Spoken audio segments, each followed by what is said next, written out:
Le début de 2015 ressemble au début de 2014, au moins sur un point. La sortie de crise est encore au stade de l'espoir. En janvier 2014, rappelons-le, le FMI augurait l'année par le titre « Marée montante » avec un point d'interrogation pour ses perspectives mondiales. Il enchaînait en avril par une reprise mondiale qui reste inégale, puis en octobre par nuages et incertitudes de l'après-crise. La marée a reflué, mais ce décrescendo n'a pas pour autant tué l'espoir d'un après-crise. Car tout n'était pas faux dans ce qui avait été entrevu en 2014. D'abord, l'idée d'une accélération de la croissance dans les pays développés, même si elle est restée en deçà des espérances et concentrée sur les pays anglo-saxons. Ensuite, l'idée d'un recentrage de la mondialisation. L'accélération de la croissance ne viendrait pas des émergents pénalisés par divers problèmes d'ordre structurel, pénalisés surtout par le fait que la reprise des pays développés risquait de se faire à leur détriment. Pour deux raisons au moins dont on mesure encore mieux l'acuité aujourd'hui. 1. Le raccourcissement des chaînes de valeur de la part des grands groupes des pays développés semble une tendance qui se confirme. 2. L'ère de l'hyperdisponibilité du capital en faveur des émergents est derrière nous maintenant que les anticipations de croissance s'améliorent dans le monde développé, avec comme revers de forts risques de désordre financier dans les BRICS et au-delà. Mais la principale erreur de perception en 2014 aura été de considérer que l'Europe, ayant touché le fond après 2 ans de croissance négative, se placerait dans le sillage de la reprise américaine.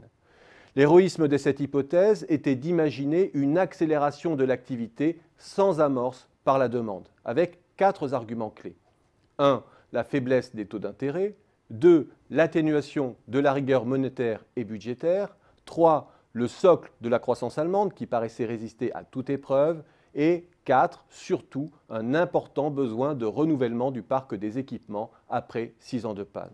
La puissance de la désinflation a douché cet espoir, au Japon, mais surtout en Europe. Je ne reviens pas ici sur le cercle vicieux qui a enrayé la reprise européenne et surtout le moteur que l'on imaginait allemand.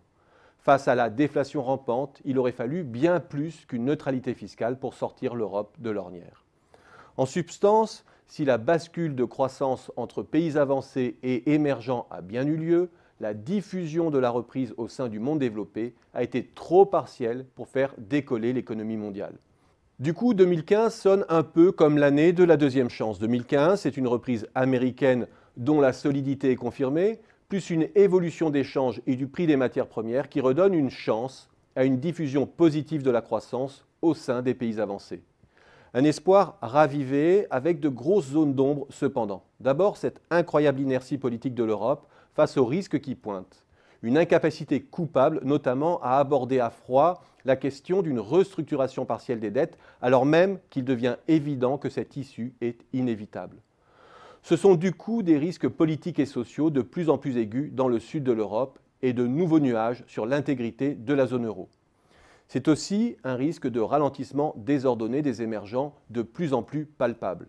Et enfin, le piège fatal de la déflation qui continue à rôder et n'a peut-être pas dit son dernier mot.